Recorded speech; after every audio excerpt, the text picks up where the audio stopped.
ನೀರಿನೊಳಗೆ ಬಿಡ್ತದೆ. ಬಿಟ್ರೆ ಏನಾಯ್ತು, ಹೆಚ್ಚು ಕಡಿಮೆ ಒಂದು 8-9 ವರ್ಷದೊಳಗೆ ಅರಿಶಿಣ ಹಾಕಿ ಕೆಳಕ್ಕೆ ಕುಂದಿರ್ತು. ಹೌದಾ?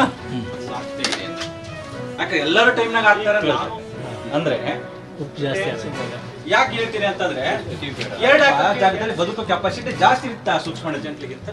ಸ್ಟೇಟ್ ಇರೋದು ನೀರವಾಗಿರೋದ್ರಿಂದ ಸೂರ್ಯ ಕಿರಣ ಎರಡು ಕಡೆ.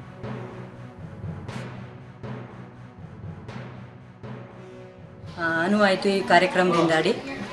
ಮತ್ತು ನಮ್ಮಲ್ಲಿ ಕೂಡ ಹಲವಾರು ತರಬೇತಿಗಳಾಗಿದ್ದರೂ ಕೂಡ ಈ ಒಂದು ತರಬೇತಿ ಆಗಿರಲಿಲ್ಲ. ಈ ಭಾಗದಲ್ಲಿ ಇದೇ ಮೊದಲನೇ ಬಾರಿಗೆ ಇವರು ಬಂದು ನಮ್ಮೆಲ್ಲ ರೈತರಿಗೆ ಸಾಕಷ್ಟು ಮಾಹಿತಿ ಮಾರ್ಗದರ್ಶನ ನೀಡಿದರು. ಸೊ ಇನ್ನು ಮುಂದೆ ನಾವುಗಳೆಲ್ಲರೂ ಕೂಡ ರಾಸಾಯನಿಕ ಗೊಬ್ಬರನ ಬಳಸ್ತೇನೆ, ಕೊಟ್ಟಿಗೆ ಗೊಬ್ಬರನ ಜಾಸ್ತಿ ಅಳವಡಿಕೆ ಮಾಡಿಕೊಂಡು ಬೆಳೆ ಬೆಳಿತೀವಿ. ಈ ಒಂದು ತರಬೇತಿಯಿಂದ ತುಂಬಾ ಅನುಕೂಲ ಆಯಿತು. ನಾವು ಅಂತರವಾಗಿ ಬೆಳೆಯಬೇಕೆಂದು ನಾವು ರಾಸಾಯನಿಕ ಗೊಬ್ಬರವನ್ನು ತಪ್ಪಿಸಿ ನಾವು ನಮ್ಮ ದನದ ಕೊಟ್ಟಿಗೆ ಗೊಬ್ಬರವನ್ನು ಬಳಸಿ, ಗಂಜಲವನ್ನು ಬಳಸಿ ಮತ್ತು ಇನ್ನು ಅವರು ತಿಳಿಸಿರುವಂಥ ವೈಜ್ಞಾನಿಕವಾದಂಥ ಗೊಬ್ಬರವನ್ನು ಕೊಟ್ಟು ಬೆಳೆಯುವುದಕ್ಕೆ ಅವಕಾಶ ಮಾಡಿಕೊಟ್ಟಿದ್ದಾರೆ. ಅವರು ತಿಳಿಸಿಕೊಟ್ಟಿರುವಂಥ ವೈಜ್ಞಾನಿಕ ತಿಳುವಳಿಕೆಯನ್ನು ತಿಳಿದು ನಾವು ಬೆಳೆಯುತ್ತೇವೆ. ಅವಾಗ ಏನಾಗ್ತಿದೆ, ನಿಮ್ಮ ಗಿಡದಲ್ಲಿ ಬರ್ತಕ್ಕಂಥ ಎಲೆಗಳ ಗಾತ್ರ ಇರ್ಬೋದು, ಕಾಂಡದ ಗಾತ್ರ ಇರ್ಬೋದು, ಕಡಿಮೆ ಆಗ್ತಾ ಹೋಗುತ್ತೆ. ಆ ನಂತರದಲ್ಲಿ ಬಿಡ್ತಕ್ಕಂಥ ಆ ತೆನೆಗಳೇನಿರುತ್ತೋ ಅವುಗಳ ಸೈಜು ಚಿಕ್ಕದಾಗುತ್ತೆ. ಬರೀ ಅಂಗೈ ಅಗಲ ತೆನೆ ಬರುತ್ತೆ. ಆದ್ರೆ ನೀವು ನಿರ್ದಿಷ್ಟವಾಗಿ ಅಂತರವನ್ನ ಕೊಟ್ಟು ಬೆಳೆದ್ರೆ ಒಳ್ಳೆ ಕಬ್ಬಿನ ಗಿಣ್ಣು ತರ ಗಿಡಗಳು ಬರುತ್ತೆ. ನನಗೆ ಗೊತ್ತಿರೋ ನಿಮ್ಮ ಜಮೀನು, ಈ ಭಾಗದ ಜಮೀನುಗಳು, ಸುತ್ತಮುತ್ತ ಜಮೀನುಗಳಲ್ಲಿ ಜಿಂಕ್ ಬೋರಾನ್ ಕೊರತೆ ಯಥೇಚ್ಛವಾಗಿ ಕೊರತೆ. ಜಿಂಕ್ ಕೊರತೆ ಇದೆ, ಬೋರಾನ್ ಕೊರತೆ, ಇವೆರಡು ಯಥೇಚ್ಛವಾಗಿ ಕೊರತೆ ನಿಮ್ಮ ಜಮೀನುಗಳಾಗಿದೆ. ಯಾಕಂದ್ರೆ ಇಲ್ಲಿ ಸುತ್ತಮುತ್ತ ನಾನು ಭಾಳಷ್ಟು ವರ್ಕ್ ಮಾಡಿದ್ದೀನಿ. ಈ ಸುಜಲ ವಾಟರ್ ಸೆಟ್ ಕೆಲವು ಪ್ರೋಗ್ರಾಮ್ಗಳಿದೆ. ಇಲ್ಲಿ ಕೊರತೆ ತುಂಬ ಜಾಸ್ತಿ ಇದೆ.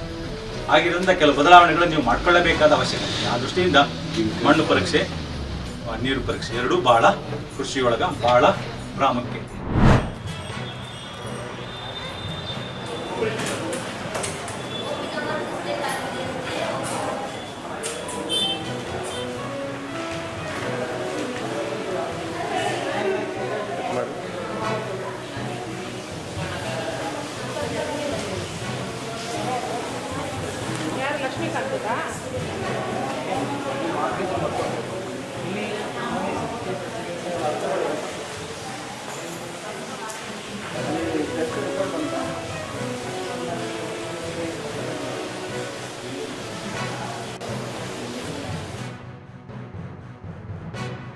ಟಿವಿ ನೋಡೋಕ್ಕೋಸ್ಕರ ಪ್ರೈವೇಟ್ ಟಿವಿ ಒಳಗೆ ಬರಲ್ಲ.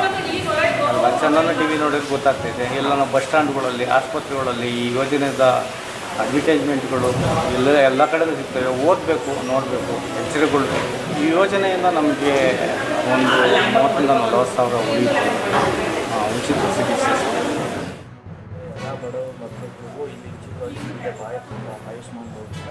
ನನಗೆ ಇಲ್ಲಿ ಸಹಾಯವಾಗಿದೆ ಮತ್ತು ನನಗೆ ತುಂಬ ಚೆನ್ನಾಗಿ ನೋಡ್ಕೊಂಡಿದ್ದಾರೆ. ಆಸ್ಪತ್ರೆ ಸಿಬ್ಬಂದಿ ಆಗಲಿ, ಡಾಕ್ಟರ್ ಆಗಲಿ ಚೆನ್ನಾಗಿ ನೋಡ್ಕೊಂಡಿದ್ದಾರೆ. ತುಂಬ ಹೆಲ್ಪ್ ಆಗ್ತದೆ. ಮತ್ತು ಬಡವರಿಗೆ ದೂರ ಆಗ್ತದೆ. ಮತ್ತು ಭಾರತ ಆಯುಷ್ಮಾನ್ ಉಚಿತವಾಗಿ 5 ಲಕ್ಷ ಹುಷಾರಿಲ್ಲ, ತುಂಬ ಕಡಿಮೆ ಇತ್ತು. ಆಮೇಲೆ ಪ್ರೈವೇಟ್ಗೆ ಹೋಗಿದ್ದೆ ದುಡ್ಡು ಜಾಸ್ತಿ ಆಗ್ತದೆ ಅಂತೇಳಿ ಇಲ್ಲಿ ಕರ್ಕೊಂಬಂದ್ವಿ. ಬೆಡ್ ಹಾಕ್ಬೇಕಂತೇಳಿ ನಾವು ಚೆಕ್ ಮಾಡಿಸಿದ್ವಿ. ಆಮೇಲೆ ಇಲ್ಲಿ 5 ಗ್ರಾಮ್ಸ್ ಬೆಡ್ಡು ಇಲ್ಲಿ ಹಾಕಿದ್ವಿ. 2 ಬಾಟ್ಲಿ ಬೆಡ್ ಹಾಕಿದ್ವಿ. ಮೊನ್ನೆ ಹಾಕಿದ್ವಿ. ಇವಾಗ ಹುಷಾರಾಗಿದೆ. ಆಯುಷ್ಮಾನ್ ಭಾರತದಿಂದ ಬಂದು ಮಾಹಿತಿ ಎಲ್ಲ ಕೊಟ್ಟು ಆರೋಗ್ಯದಿಂದ ಇಲ್ಲಿ ತುಂಬ ಹೆಲ್ಪ್ ಆಗಿದೆ. ದಾಖಲಾತಿಗಳನ್ನು ಈಗ ಪೇಷಂಟು ಬಂದಂಥ ರೋಗಿಗಳಿಗೆ IP ಅಂದರೆ ಇನ್ಪೇಷಂಟ್ ಆದಂಥ ರೋಗಿಗಳಿಗೆ ನಾವು ವಾರ್ಡ್ಗೆ ಹೋಗ್ಬಿಟ್ಟು ಅವ್ರ ಹತ್ರ ನಾವು ಡಾಕ್ಯುಮೆಂಟ್ಸ್ ಅಂದರೆ ಆಧಾರ್ ಕಾರ್ಡು ಮತ್ತು BPL ಕಾರ್ಡನ್ನು ಕಲೆಕ್ಟ್ ಮಾಡಿಕೊಂಡು ನಮ್ಮ SC/ST SAST ಬೋರ್ಡಲ್ಲಿ ಅಂದರೆ ಆಯುಷ್ಮಾನ್ ಭಾರತ್ ಆರೋಗ್ಯ ಕರ್ನಾಟಕ ಯೋಜನೆ ಅಡಿಯಲ್ಲಿ ನಾವು ಅವ್ರನ್ನ ನೋಂದಣಿ ಮಾಡಿಕೊಂಡು ಅವರಿಗೆ ಉಚಿತವಾಗಿ ಟ್ರೀಟ್ಮೆಂಟ್ ವ್ಯವಸ್ಥೆಯನ್ನು ನೋಡಿಕೊಳ್ಳುತ್ತೇವೆ.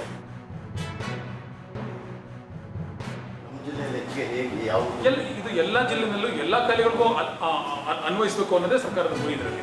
ಈಗ ಜನರಲ್ ಮೆಡಿಸಿನ್ ಆಗ್ಬೋದು, ಜನರಲ್ ಸರ್ಜರಿ ಆಗ್ಬೋದು, ಆರ್ಥೋಪೆಡಿಕ್ಸ್ ಆಗ್ಬೋದು, ಪೀಡಿಯಾಟ್ರಿಕ್ಸ್ ಆಗ್ಬೋದು, ಪ್ರಸೂತಿ ಆರೈಕೆ ಆಗ್ಬೋದು, ಕಣ್ಣಿನ ಚಿಕಿತ್ಸೆ ಆಗ್ಬೋದು, ಕಿವಿ ಮತ್ತು ಗಂಟಲು ರೋಗದಾಗ್ಬೋದು, ಈ ಥರದ ಎಲ್ಲ ಚಿಕಿತ್ಸೆಗಳಿಗೂ ಪ್ರಾಥಮಿಕ ಹಂತ ಮತ್ತು ತೃತೀಯ ಹಂತದಲ್ಲಿ ಚಿಕಿತ್ಸೆ ಕೊಡೋ ವ್ಯವಸ್ಥೆನ ನಾವು ಇದನ್ನು ಸರ್ಕಾರದಲ್ಲಿ ಮಾಡಲಾಗಿದೆ. ಅಂತಕ್ಕಂಥದ್ದು ರೆಫರಲ್ ಆಗಿ ನಮ್ಮ ಜಿಲ್ಲಾ ಹಂತಕ್ಕೆ ಬರ್ತಾ ಇದ್ದಾವೆ. ಇಲ್ಲಿ ಆಪ್ರೇಷನ್ಸು, ಸರ್ಜರೀಸು ಮತ್ತು ಎಲ್ಲ ಡೆಲಿವರೀಸು ನಮ್ಮ MCH ಹಾಸ್ಪಿಟ್ಲುಗಳಲ್ಲಿ ಅನುಕೂಲ ಆಗ್ತಾ ಇದೆ. ನಮ್ಮಲ್ಲಿ 4 MCH ಹಾಸ್ಪಿಟ್ಲುಗಳಿದ್ದಾವೆ. ಎಲ್ಲ ಬಡ ರೋಗಿಗಳಿಗೆ MCH ಕೇರು ಚೆನ್ನಾಗಿ ಸಿಗ್ತಾ ಇದೆ.